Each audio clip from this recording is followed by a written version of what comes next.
ये बड़े खास आपको दिल की अमीन तरीन गहराइयों से मुबारकबाद पेश करता हूँ। Thank you. क्या बात है चिश्ती साहब, क्या बात है, बहुत बहुत बधाई। जब हम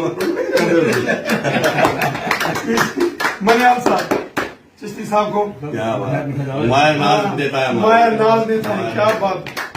बहुत बहुत मुबारकबाद पेश करता हूँ दिल की अमीन तरीन गहराइयों से आपको ईद की बहुत बहुत मुबारकबाद है। जैसा कि हम सब जानते हैं कि माह रमजान का महीना पूरा होने के बाद ईद का मुकद्दस जो त्योहार है वो पूरी दुनिया में मनाया गया।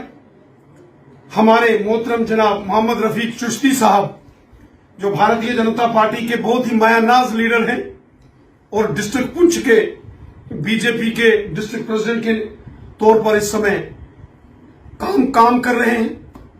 हम चिश्ती साहब को दिल की अमीन तरीन गहराइयों से मुबारकबाद पेश करते हैं और इनके साथ साथ जितने भी हमारे साथी दोस्त हैं सबको इस मुकद्दस दिन की बहुत बहुत मुबारकबाद।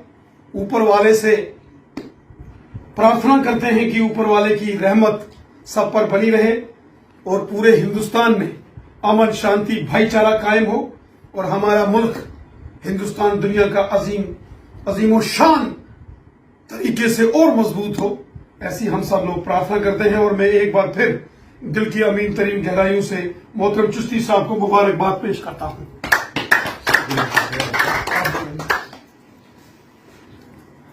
ईद के मौके पे आज मैं है भारतीय जनता पार्टी के स्टेट प्रेसिडेंट साहब, उनके साथ विबोध गुप्ता साहब जो जनरल सेक्रेटरी साहब हैं, डॉक्टर मनियाल साहब, सेठी साहब और बाकी जितने भी यहाँ बीजेपी के बड़े अहम ओहदों पे नाफिज हैं, उन सब को आज मैं भारतीय जनता पार्टी के स्टेट ऑफिस में ईद की मुबारक का शुक्रिया अदा करने के लिए हाजिर हुआ हूं। और मुझे उम्मीद है कि ये जो ईद है इस बार जो कोरोना वायरस विभाग के 2 साल 3 साल पीरियड के बाद फिर हम ये खुशी मना रहे हैं।